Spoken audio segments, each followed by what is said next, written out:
పవన్ కళ్యాణ్ గారు ఎప్పుడైతే సిట్ నివేదికలో అదే ఛార్జ్ షీట్‌లో ఎటువంటి కల్తీ కలవలేదని తెలిసిందో, వెంటనే చంద్రబాబు నాయుడు గారు పవన్ కళ్యాణ్‌ని సెంట్రల్ గవర్నమెంట్ పంపించారు అక్కడికి. ఢిల్లీ పంపించి, "ఈ లడ్డు విషయం అటో ఇటో అయ్యేలాగుంది. దయచేసి మనకు కొంచెం తోడుండమని చెప్పు" అని పంపించారట.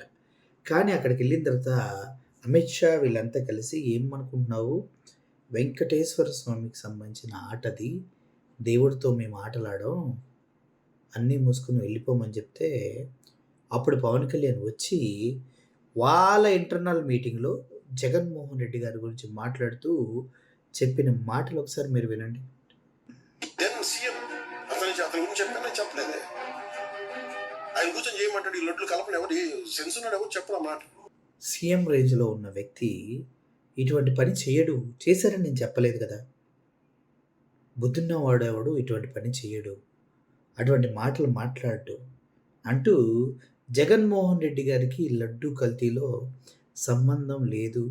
ఒకవేళ కలిసినా ఆయన ఎందుకు చెప్తాడు అనేసి డిఫెన్స్‌లోకి వెళ్ళిపోయాడు. మళ్ళీ చంద్రబాబు నాయుడు గారు ఏం మోటివేట్ చేశారో తెలీదు. ఏం మాట్లాడారో తెలియదు.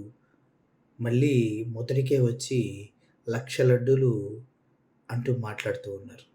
సార్, పవన్ కళ్యాణ్ గారు, మీకొక విషయం చెప్పనా? మనిషి పుట్టేది గర్వంగా తలెత్తు బతకడానికి. ఎవడికిందో ఊడిగం చేస్తూ ఎన్ని డబ్బులున్నా, ఎంత సంపాదించినా ఏం లాభం సార్?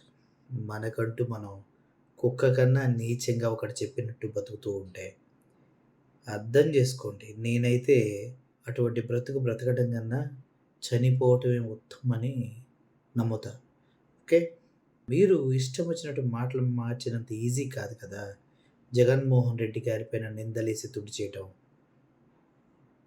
చూడండి, ప్రజలే మీకు సరైన సమాధానం చెప్తారు.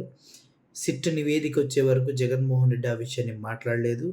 నివేదిక వచ్చిన తర్వాత కూడా మాట్లాడలేదు. ఒకవేళ ఆయన గనక గట్టిగా మాట్లాడి ఒక మీటింగ్ పెట్టి గనక వదిలేయాలని చెప్తే, అటు జన సైనికులు, ఈ టీడీపీ వారికి గట్టిగా ఆన్సర్ చెప్తారు. ఆ రోజు రాకుండా చూసుకోండి.